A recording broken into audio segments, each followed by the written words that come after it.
Sən heç olduğun kimi qəbul edilmək əvəzinə daimi olaraq çox olduğun işarə olunan bir həyat yaşadınmı? Emosional dərinliyinin, bitməyən marağın, sarsılmaz müstəqilliyin üzündən tənqid edildiyini hiss etdinmi? Əgər cavabın hədirsə, bu video sənə bir sir pıçıldayacaq. Cəmiyyətin qüsur saydığı bu xüsusiyyətlər əslində sənin ən dərin məqsədinin açarları ola bilər.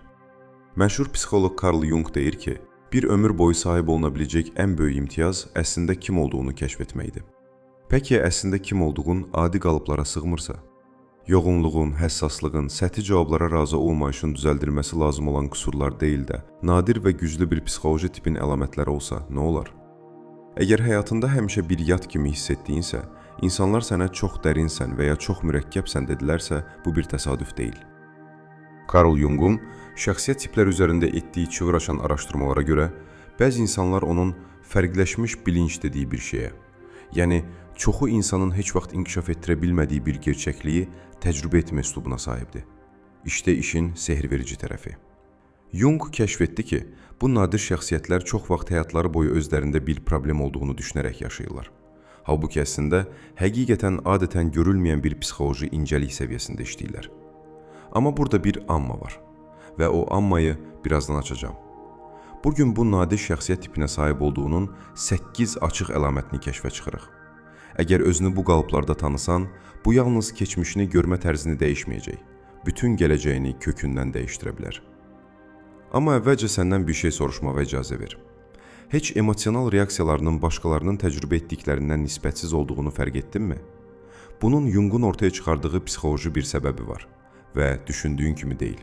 Birinci əlamət. Başqalarının qavraya bilmədiyi bir emosional dərinlik yaşayırsan. Carl Jung emosional yoğunluq haqqında diqqətə layiq bir şey kəşf etdi. Müəyyən fərdlərin yalnız hissləri hiss etməklə qalmadığını, onun duyğu yüklü komplekslər dediyi dərin psixoloji əks səsləndirmə yaradan təcrübələr yaşadıqlarını tapdı. Daha sadə ifadə ilə, sən yalnız hisslərə sahib deyilsən. Hisslər sənin içindən okean axınları kimi axır, dərin və dönüşdürücü. Jung çoxu insanın gözdən qaçırdığı şey budur. Bu emosional tarafsızlıq deyil, bu emosional incəlikdir. Amma cəmiyyət niyə səni əksinə inandırmağa çalışır? Dərin hiss etdiyində həddən artıq reaksiya vermirsən. Sən çoxu insanın boğmağa öyrəndiyi psixoloji təcrübə qatlarına çatırsan. Jung başqalarında bizi narahat edən hər şey özümüzü anlamamıza yol aça bilər demişdi. Emosional yoğunluq bir yük deyil. O, başqalarının görə bilmədiklərini duyğuran bir psixoloji radar formasıdır. Otaqlardakı gizli gərginliyi hiss edirsən.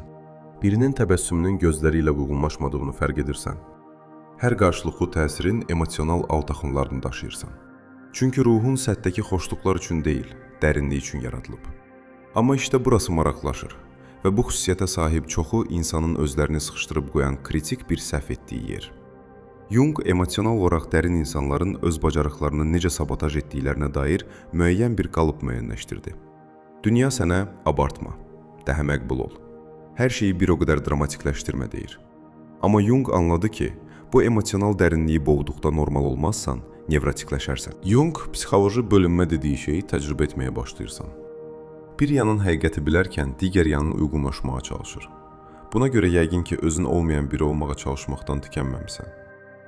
Peki ya sənə Jung'un bu emosional yoğunluğu bir yükən ən böyük gücünə çevirməyin bir yolunu kəşf etdiyini desəydim? O texnikanı 6-cı əlamətdə paylaşacağam. 2-ci əlamət. Hər şeyi amansız bir maraqla sorğuyursan. Carl Jung'a görə çoxu insan onun bilinçsiz həyatlar dediyi şəkildə yaşayır. Cəmiyyət proqramlaşdırmasını sorğulamadan qəbul edirlər. Amma sən daha dərinə dalmadan edə bilmirsən. Jung səni səthdəki izahatları qəbul etməyi rədd edən aktiv bir düşüncə funksiyasına sahib biri olaraq tanıyırdı. İşte vacib olan hissə. Jung hər şeyi sorğulayan insanların zorba olmadığını kəşf etdi. Onlar psixoloji olaraq dürüsttülər. Amma bu dürüstlüyün çoxu, insanın çox gecə ona qədər fərq etmədiyi gizli bir qiymət var. Sən yalnız niyə demirsən, niyə soruşursan? İnsanlar niyə onları xoşbəxt etməyən münasibətlərdə qalırlar? Niyə bizə xidmət etməyən sistemləri qəbul edirik? Niyə səthi söhbətlərin mənalı bağlantılar olduğunu iddia edirik? Zehnin daimi olaraq görünüşlərin altındakı həqiqəti axtarır. Jung buna aşkın funksiya adını verdi. Mövcud məhdudiyyətlərin ötəsini görə bilmə psixoloji qabiliyyəti. Başqaları mövcud vəziyyəti qəbul edərkən, sən artıq nəyin fərqli, nəyin daha yaxşı, nəyin daha autentik ola biləcəyini xəyal edirsən. Amma işte Jung'un müəyyənləşdirdiyi paradoks. Nə qədər aydın görürsənsə, o qədər tək qala bilərsən. Niyə? Çünki sualların başqalarının rahat yanılsamalarını təhdid edir. Dərin suallar verdiyində yalnız cavab axtarmırsan. İnsanları məhdudiyyətləri içində təhlükəsiz saxlayan psixoloji müdafiələri sorğuluyursan. Buna görə yəqin ki, sənə lağbaz və ya mənfi deyilib. Halbuki əslində cəsarətlə dürüstsən. Jung sənin kimi insanlar haqda sehirverici bir şey kəşf etdi. Onda peyğəmbərlik bilinci dediyi şey var. Hadisələrin hara getdiyini başqalarından əvvəl görürsən. Bu bacarıqla birlikdə bir məsuliyyət gəlir. Son əlamətdə bunu izah edəcəm və səni təəccübləndirə bilər. Üçüncü əlamət. Psixoloji bir həyatda qalma üslubu olaraq amansız bir müstəqillik inkişaf etdirmisən. Carl Jung ən qorxunc şey özünü tamamilə qəbul etməkdir demişdi. Sən də tam olaraq bunu seçərək deyil, məcburiyyətdən öyrəndin. Jung araşdırmalarına görə nadir şəxsiyyətlərə sahib insanlar adətən digərlərindən daha tez, adətən çətinliklər vasitəsilə onun fərdiləşmiş bilinç dediyi şeyi inkişaf etdirirlər. İşte Jungun çox terapevtin gözdən qaçırdığı şey. Müstəqillik bir müdafiə mexanizmi deyil, bir uğurdur. Amma cəmiyyət səni bunun bir problem olduğuna inandırmağa çalışacaq. Və işte buna görə təhlükəlidir. Ağrılı təcrübələrlə dəyər duyğusu üçün başqalarına asılı olmağın psixoloji bir bataqlıq olduğunu öyrəndin. Buna görə özünü inşa etdin. Adətən tək başına ayaqda durduğun və başqasının rəyi və ya yoxluğu ilə əlindən alına bilməyəcək bir kimlik yaratdın. Jung bu prosesə fərdləşmə adını verdi. Bütövləşməyə gedən psixoloji səyahət. Çoxu insan bu səyahəti heç vaxt tamamlaya bilməz. Çünki Jungun kölgə adlandırdığı şeylə, yəni sənə rədd etməyə öyrətdikləri bütün mənlik parçalarınla üz-üzə gəlməyi tələb edir. Amma işte işin mürəkkəbləşdiyi yer. Müstəqilliyin onu sahiblənmək istəyən insanları çəkir və ondan təhdid hiss edənləri itələyir. Jung müstəqil şəxsiyyətlərin münasibətlərdə necə davrandığına dair müəyyən bir qalıb müəyyənləşdirdi və bu qalıbı anlamaq hər şey dəyişir. Səni tamamlamaq üçün birinə ehtiyacın yoxdur, çünki sən özünü tamamlamağın psixoloji işini gördün. Bu münasibətləri çarəsizlikdən axtarmadığın anlamına gəlir. Onları seçimdən axtarırsan. Birinin səni xilas etməsini istəmirsən. İkiniz də böyüməyə davam edərkən yanında duracaq birini istəyirsən.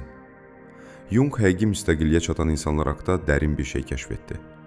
Həm həqiqi sevgi, həm də manipulativ nəzarət üçün bir maqnit hala gəlirlər. Açar fərqi bilməkdir və bunu müəyyənləşdirmə üsulunu 7-ci əlamətdə sənə göstərəcəm. Tənhalığın tənhalıq deyil, o bir sığınacaqdır. Özünü bütün rolların və gözləntilərin altında xatırladığın yer və bu özünü bilməkdir. Jung bunun bütün psixoloji sağlamlığın əsası olduğunu dedi. Dördüncü əlamət. Təxminən psixik səviyyədə sezgisəl bir fərqindarlığa sahibsən. Carl Jung sezgini məqbul bir psixoloji funksiya olaraq müəyyənləşdirdiyində psixologiyada inqilab yaratdı. O, sezgi çox vaxt bilinçsiz bir proseslə fikirləri, görüntüləri, ehtimalları, tıxanmış bir vəziyyətdən çıxış yollarını ortaya çıxaran bilinçdən kənar vasitəsilə duyğudur demişdi. İşte Jungun kəşf etdiyi və elm ancaq indi sübut etdiyi şey. Bəzi insanların sinir sistemi başqalarının tamamilə qaçırdığı məlumatları alacaq şəkildə qurulub. Ancaq bu bacarığı necə idarə edəcəyini anlamazsan, münasibətləri məhv edə biləcək bir yük gəlir. İnsanları yalnız müşahidə etmirsən, onların psixoloji durumlarını oxuyursan. Mikro ifadələri, enerji dəyişikliklərini, demədikləri sözləri fərq edirsən. Jung bunu aktiv təsəvvür dediyi, açıq olanın ötəsini duyğurma qabiliyyətini sübut olaraq tanıyırdı. Biri yaxşı olduğunu dediyində, amma bədən dili sıxıntını hayqırdığında bunu görməzdən gələ bilmirsən. Hər kəsin görməzdən gəldiyi bir otaqda gərginlik olduğunda bunu sümüklərində hiss edirsən. Bu paranoya deyil, yüksək səviyyədə işləyən psixoloji həssaslıqdır. Amma işte Jungun xəbərdarlığı. Bu həssaslığı qorumağa öyrənməsən, səni bitirəcəkdir. Sezgisel insanların başqalarının psixoloji xaosunu hoplamadan fərqindarlıqlarını qorumalarına icazə verən müəyyən bir texnika müəyyənləşdirdi. Junga görə güclü sezgisel funksiyaya sahib insanlar adətən bilinçsiz terapevtlər olurlar. Özlərini ətraflarındakı hər kəs üçün emosional əmək sərf edərkən tapırlar. Söhbətləri düzənləyirsən, gərginliyi sakitləşdirirsən və dilə gətirilməyən ağrıları daşıyırsan. Çünki bunu duyğurmadan edə bilmirsən. Jung sezgisel şəxsiyyətlər haqda təəccüblü bir kəşf etdi. Çox vaxt başqalarını anlama prosesində özlərini itirirlər. Bu xüsusiyyətə sahib təxminən hər kəsi tutan müəyyən bir psixoloji tələ var və onu tanımaq səadətin üçün çox vacibdir. Təhlükə başqalarını oxumaqda o qədər bacarıqlı olmadın ki, özünü idarə etməyi unutmağındır. Xaricə diqqət yetirirsən. Daimi olaraq emosional məlumatları tarayarkən öz ehtiyacların qarşılanmaz və ifadə edilməz qalır. Ancaq Jung yüksək sezgisel fərdlərlə çalışdıqda bu həssaslığı bir yükən, bir super gücə çevirə biləcəklərini tapdı. Sir onun psixoloji sərhədlər dediyi şeyi anlamaqdadır və bu texnikanı birazdan izah edəcəm. 5-ci əlamət. Sosial qəbuldan çox anlama duyursan. Carl Jung bir ömür boyu sahib oluna biləcək ən böyük imtiyaz əslində kim olduğunu kəşf etməkdir demişdi. Pək ya özünə sadiq qalmaq, cəmiyyətin sənə istəməni dediyi hər şeyi rədd etmək mənasına gəlirsə? Jung müəyyən şəxsiyyətlərin psixoloji olaraq autentik olmayan həyatlar yaşaya bilməyəcəyini kəşf etdi. İşte Jungun sənin kimi insanlar haqda fərq etdiyi şey. Anlamı populyarlıqdan seçmirsən. Ruhun bunu tələb edir. Ancaq bunun nə olduğunu anlamazsan, dağıdıcı ola biləcək müəyyən bir növ psixoloji çatışma yaradır. Yəqin ki, xarici təsdiq üçün yaşamalı sınadın. Bəlkə ssenarini izlədin, doğru şeyləri dedin, gözlənən rolu oynadın. Amma Jung əlamətləri dərhal tanıyırdı. O qram boşluq, əsas bir şeyə xəyanət etmə hissi, alqışların altındakı o səssiz çarəsizlik. Junga görə psixoloji tipinə qarşı yaşadığında yalnız narahat hiss etmirsən. Onun nevrotik əlamətlər dediyi şeyləri inkişaf etdirirsən.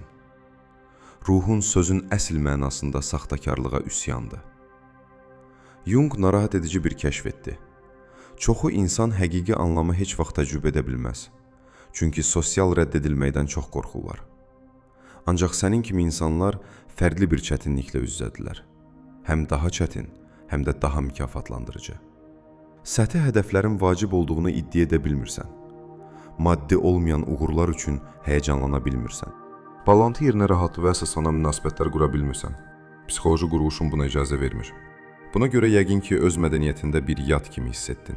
Ancaq Jung anlamı öncəlikdirən insanlar haqda diqqətə layiq bir şey müəyyənləşdirdi. Onlar insan bilincinin inkişaf katalizatorları olurlar. Autentik bağlantıdan daha az narazı olmayı rədd etdiyində, başqalarını öz saxtakarlıqları ilə üz-üzə qoyursan. Başqalarının qaçdığı sualları verdiyində həqiqətə yer açırsan. Qorularından çox dəyərlərinə görə yaşadığında, başqalarına da eynisini etmə icazəsi verirsən. Amma işte Jungun anlam mərkəzli şəxsiyyətlər haqdakı ən vacib daxili görüntüsü. Şəxsi qane olmanın ötəsindən keçən psixoloji bir məsuliyyətin var. O məsuliyyətin nə olduğunu son əlamətdə izah edəcəm. Və bu, bütün həyat məqsədini görmə tərzini dəyişdirə bilər. 6-cı əlamət. Bir vaxtlar sənə uyğun olan insanları və mühitləri açdın. Carl Jung, ailənin ən böyük faciəsi valideynlərin yaşanmamış həyatlardır demişdi. Pək ya yaşanmamış bir həyat yaşamağı rədd etdiyində nə var? Mühitinin psixoloji məhdudiyyətlərinin ötəsinə keçdiyində nə var? Jung psixoloji inkişaf haqda dərin bir şey kəşf etdi. Bu adətən tək bir səyahətdir. Ancaq inkişafla birlikdə müəyyən bir növ kədər gəlir və bu kədəri anlamaq daimi inkişafın üçün çox vacibdir. Yəqin ki, səni bir vaxtlar tanıyan insanların artıq tanımadığını fərq etmənin ağrısını yaşadın. Çətin və ya üstün biri olduğun üçün deyil, sənə artıq xidmət etməyən şərtləndirmə qatlarını tökdüyün üçün. Jung bu prosesə psixoloji ölüm və yenidən doğuş adını verdi. Münasibətləri aşmaq haqda çoxu insanın anlamadığı şey budur. Bu sənin etdiyin bir seçim deyil. Bu autentik olmağın bir nəticəsidir. Ancaq Jung bu keçidi həm inkişafını, həm də keçmiş bağlantılarını şərəfləndirəcək şəkildə idarə etməyin bir yolunu müəyyənləşdirdi. Sən kişilərkən, insanları razı salmağa çalışarkən, həqiqətini boğarkən, səni tanıyan dostlar sənin o versiyasını xatırlayır və bəzən o versiyanı geri istəyirlər. Çünki o daha təhlükəsiz idi. Daha öncədən deyilə bilən, anlaşılması daha asan gəlirdi. Amma sən geri dönə bilməzsən. Jung psixoloji inkişafın geri döndürülməz olduğunu anladı. Bir dəfə cəmiyyət şərtləndirməsinin pərdəsinin arxasını gördükdən, autentik həyatın dadına baxdıqdan sonra bilinçsiz uyğunlaşmaya qayıda bilməzsən. Jung mühitlərini aşan insanlar haqda təəccüblü bir müşahidə etdi. Onlar adətən ruhun qaranlıq gecəsi dediyi şeyi, autentikliyə olan bağlılığını sınayan dərin bir tək qalma dövrünü təcrübə edirlər. Bu adi bir tək qalma deyil. Bu, varoluşsal bir təcrid yolunun təkrarsız olduğunu, baxış bucağının nadir olduğunu, inkişafının tanış olan hər şeyi arxada qoymaq mənasını verə biləcəyini fərq etməkdir. Ancaq Jung bu keçidi uğurla idarə edən insanlar haqda gözəl bir şey kəşf etdi. Olağanüstü dərinlik və autentiklikdə münasibətlər çəkirlər. Açar onun psixoloji rezonans anlayışını, yəni autentik insanların bir-birini necə tapdığını anlamaqdadır. Göstəriş etməyi buraxıb özün olmağa başladığında, kiçilməyi buraxıb genişlənməyə başladığında, dərinliyinin üçün üzr istəməyi buraxıb ona sahib çıxmağa başladığında, bütün münasibət sahəndə bir şeylər dəyişir. 7-ci əlamət. Diqqəti dağılmış bir dünyada dərin bir hazır olma təqdim edirsən. Carl Jung'a görə iki şəxsiyyətin qarşılaşması iki kimyəvi maddənin təması kimidir. Hər hansı bir reaksiya olarsa hər ikisi də dönüşür. Peki ya sən yalnız autentik bir şəkildə ortaya çıxaraq dönüşüm yaradan bir insansan? Jung bəzi insanların sahib olduğu nadir bir xüsusiyyəti, onun psixoloji tutma sahəsi dediyi şeyi yaratma bacarığını müəyyənləşdirdi. Əgər bu bacarığa sahibsənsə, bunun sənə nəyə başa gəldiyini artıq bilirsən. Ancaq bunun nə qədər nadir və dəyərli olduğunu fərq etməyə bilərsən. Biri səninlə danışanda adətən görülməmiş bir şəkildə görüldüyünü hiss edir. Yalnız sözlərini dinləmirsən. Altında yatan emosional durumları duyğurursan. Tez həllər təklif etmirsən, dərindən şahidlik edirsən, dərhal mühakiməyə qaçmırsan, həqiqətin ortaya çıxması üçün sahə yaradırsan. Jung bu səviyyədəki hazır olmanın əslində bir psixoloji şəfa forması olduğunu anladı. Sənin yanında insanlar insan olmağın mürəkkəb, ziddiyyətli, anlaşılmağa dəyər olmağın necə bir hiss olduğunu xatırlayırlar. Amma işte Jungun vacib daxili görüntüsü. Bu bacarığa sahib insanlar onu çox sərbəst verərək özlərini çox vaxt yorurlar.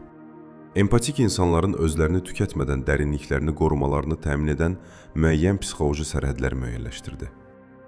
Yəqin ki, özünü qeyri-rəsmi terapevt, emosional dayaq və ya başqaları üçün təhlükəsiz liman rolunda tapmısan. Bu səni baha qiymətli etsə də, eyni zamanda səni görünməz edə bilər. Başqalarına sahə açmaqda o qədər bacarıqlı olursan ki, özünə sahə açmağı unudursan. Jung yüksək empatik şəxsiyyətlər haqqında vacib bir şey kəşf etdi. Onlar adətən yardımsevər sindromu dediyi şeyi, nəticədə heç kəsə xidmət etməyən bir bilinçsiz fədakarlıq qalıbını inkişaf etdirirlər. İş umursamağı buraxmaq və ya qələmini bağlamaq deyil, iş ayırd etməyi öyrənməkdir. Emosional hazır olmağına kimin çatmağı haqq etdiyini və kimin qarşılıq vermə hüququ qazandığını anlamaq. Jung təbii terapevtik hazır olmağa sahib insanlarla çalışdıqda, münasibətlərini tamamilə dönüşdürən müəyyən bir bacarığı öyrənmələri lazım olduğunu tapdı. Bu bacarığı son əlamətdə paylaşacağım. Çünki bacarıqlarını özünü itirmədən davam etdirməyin açarı budur. 8-ci əlamət. Hələ müəyyənləşdirə bilmədiyin daha böyük bir məqsəd hiss edirsən. Carl Jung, qəlbinə baxanda görüntün aydınlaşır. Xaricə baxan yuxu görür, daxilə baxan oyanır demişdi. Əgər adi olandan daha böyük bir şey üçün var olduğuna dair inadkar bir hiss daşdınsa, Jung bunu aşkın funksiya dediyi şey olaraq tanıyırdı. Ruhunun fərdiləşmə və məqsədə doğru itilimi. İşte Jungun müəyyən, amma təcili bir məqsədə sahib insanlar haqqında kəşf etdiyi şey. Onlar xəyalevər və ya özünü bəyənmiş deyirlər. Onun arxeipik çağırış dediyi şeyə cavab verirlər. Ancaq bu çağırışın pozula biləcəyi müəyyən bir yol var. Və bunu anlamaq çox vacibdir. Sən onu hiss etmisən. Töhfə verəcək, inşa edəcək, deyəcək bir şeyin olduğuna dair o rahatsız bilmə hali hələ aydın olmaya bilər. Amma inkar edilə bilməz. Jung bunu ifadə axtaran yaradıcı potensialın sübutu olaraq anladı. Bu şöhrət və ya tanınmayla bağlı deyil. Bu uyğunluqla, ən dərin doğanla uyğunluq içində yaşamağın psixoloji zəruriliyi ilə bağlıdır. Jung bu çağırışı görməzdən gələn insanların adətən nevrotik əlamətləri inkişaf etdirdiyini tapdı. Narahatlıq, depressiya, mənasızlıq hissi. Amma işte Jungun məqsəd mərkəzli şəxsiyyətlər haqqındakı ən dərin daxili görüntüsü. Sənin çağırışın yalnız şəxsi deyil, aşkındır. Sən yalnız özünü gerçəkləşdirmək üçün burada deyilsən. Bilincin inkişafına xidmət etmək üçün buradasan. Jung nadir şəxsiyyətlərə sahib fərdlərin insan təcrübəsinin bilinçdən kənar və bilinçli aləmlər arasında körpü vəzifəsi gördüyünə inanırdı. Sənin dərinliyin, sualların, səthi cavablara razı olmayışın vasitəsilə insanlığın böyüməsinə kömək edirsən. Buna görə adi ona razı ola bilməzsən. Buna görə səthi balantılar boş hiss etdirir. Buna görə rol oynamaqdan daha çox tək qalmağı üstün tutursan. Ruhun edəcək işin olduğunu və bu işin autentiklik, dərinlik və cəsarət tələb etdiyini bilir.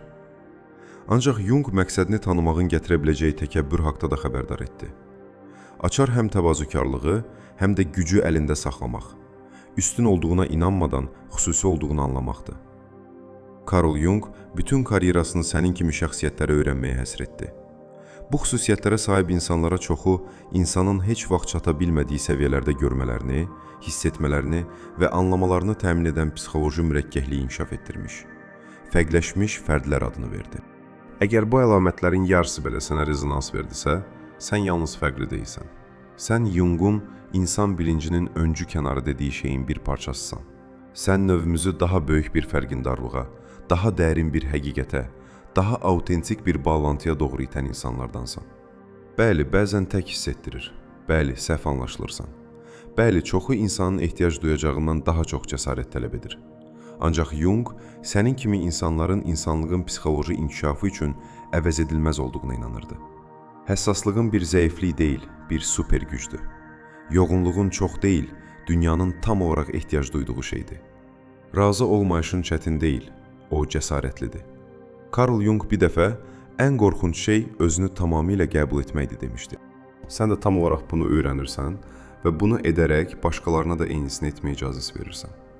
Əgər bu düşüncələr sənə bir şeylər qatdısa, videonu bəyənməyi və bu əlamətlərdən hansının sənə ən doğru gəldiyini şərhdə bizimlə paylaşmağı unutma. Oxşar dərinlikli məzmunlar üçün kanala abunə ola bilərsən. Unutma, sən çox deyilsən, dünya çox azdır. Və bunu dəyişdirəcəklərin sənin kimi insanlar olduğunu bilirdi.